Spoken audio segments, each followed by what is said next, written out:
everybody, it's Holly again, and today we're going to talk about social emotional learning in the RTI classroom. Let's get into it.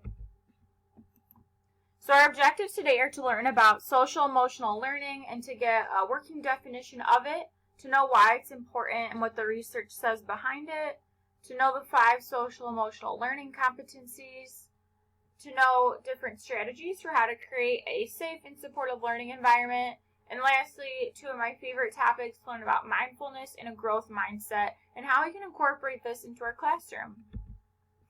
So some working definitions of social emotional learning are the process of developing competencies, so that includes the knowledge, the skills, the attitudes, behaviors that individuals need to make successful choices.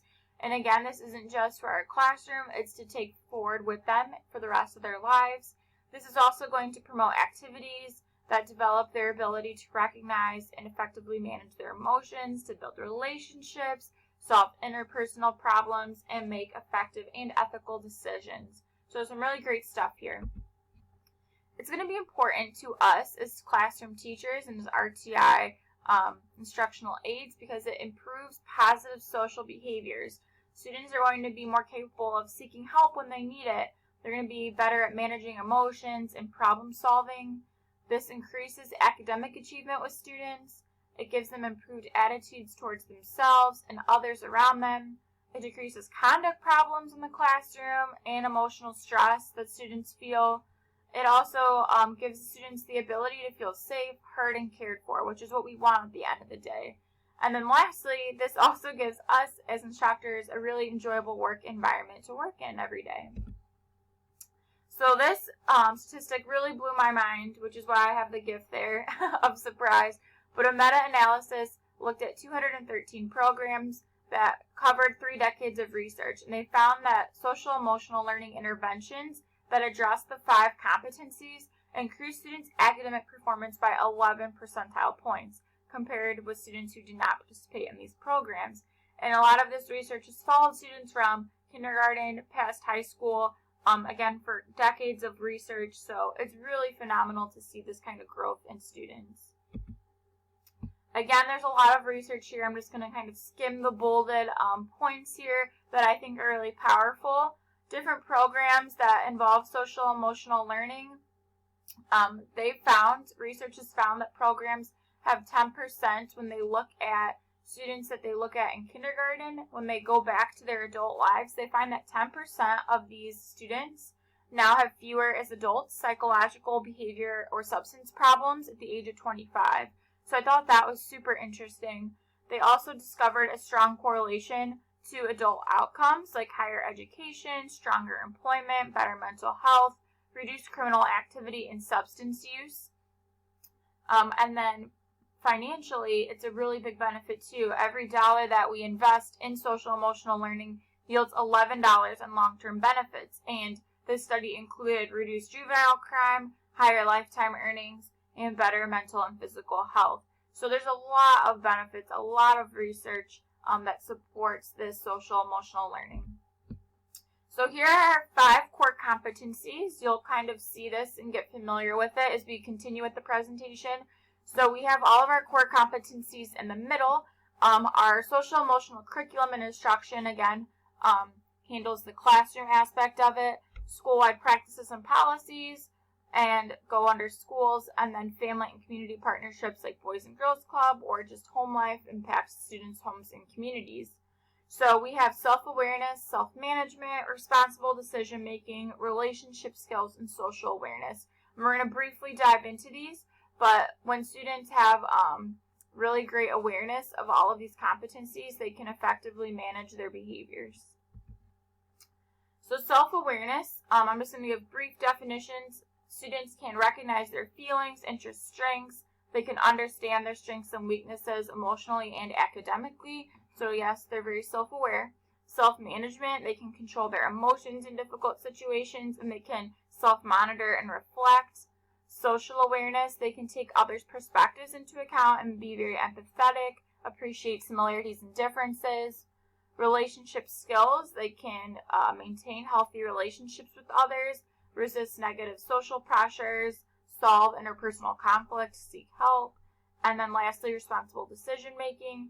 It's just the ability to identify solutions to problems and doing it safely and respectfully. So again, these are all great things that we want, not only for our own kids, but for our students as well. So here's some questions you can ask students about the different competencies. So maybe if we're working with a student on, let's say the first one, self-awareness, we can ask them like, what are your thoughts and feelings on this? What causes those? How can you express these respectfully? Maybe they're not expressing themselves in a respectful way to a student or to another adult. So as you kind of read through these, you can see the different ways that you can give words to students for expressing themselves appropriately. We want to also create a safe learning environment. We probably do a lot of these already, but it's just really great to review. We want to use proactive versus reactive classroom management strategies. We want to use language that encourages effort and work. So we want to really encourage students to monitor and regulate their own behavior through this kind of language. We want to provide meaningful input and allow students to provide this input into classroom norms. So again, that kind of helps with the proactive strategies, is giving students some student choice. We want to demonstrate that we care about students by asking questions and following up if they come to us with a concern or problem. Create structures where they feel appreciated by peers and teachers. Maybe you have student of the week or some kind of student shout out program so that they feel like that there's really a community surrounding them.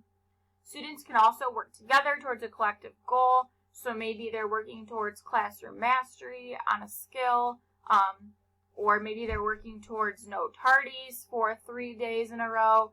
Anything like that's going to be really helpful. And then again, students and teachers can participate in self-reflection and self-assessment. I find that these strategies work best when you as an instructor model them. So again, all of these things you should be willing to do yourself, including that self-reflection piece. Mindfulness is something that I've used with my students since I started teaching, and I really love this concept. Here's some quick definitions. It's the quality or state of being conscious or aware of something. You could focus on the present moment. You can acknowledge your feelings, your thoughts, sensations. So I like to use this with students in a couple of ways. The first way that I use is a mindful minute. So every day as a teacher, when I start class, I take attendance, and then students sit and they watch a mindful minute. It's rain falling or some type of visual that's really soothing. They can put their head down. That's the only time I give them to put their head down. They can close their eyes, or they can just watch the video. They don't need to chant or do anything like that. It's just simply a time for them to just kind of take inventory for the day. They can set an intention for class. It's really powerful. My students really loved it. You can have designated brain breaks for students, giving them time for movement. Maybe they do jumping jacks, something like that. Just something movement-based is really helpful. I also like to check in with students once a week with a happy crappy. I've seen it done too as a rose and a thorn, where students say one great thing that happened to them during the week and one crappy thing. The only caveat is they can't just say something bad that happened to them. They have to at least give a happy, but they don't have to do a crappy. So it's pretty fun to do. Students oftentimes too need words for how they feel. So having maybe some different feelings on the wall, like some different word wall cutouts. I know it sounds a little silly, but sometimes a student says that they're mad, but they're really frustrated. They just, again, don't have the language for expressing how they feel. And you can also have different mindful objects too in your classroom, like water bottles with glitter that students can look at. Again, it does sound a little juvenile, but I've used these strategies with high schoolers, and it's really helpful. Mindset is really important too. I talk with students a lot about having a growth and fixed mindset. Carol DeWick wrote a book about this. I highly recommend it as a read. But basically the difference is a growth mindset is students, or just anyone in general, they think that their abilities can be developed through dedication and hard work.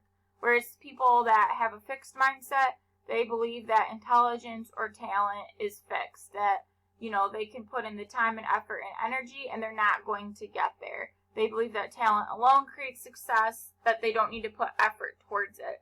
So again, this is going to be really helpful in the RTI classroom, especially with the skill development. How do we cultivate this though, right? So it's really important to focus on process and growth versus result.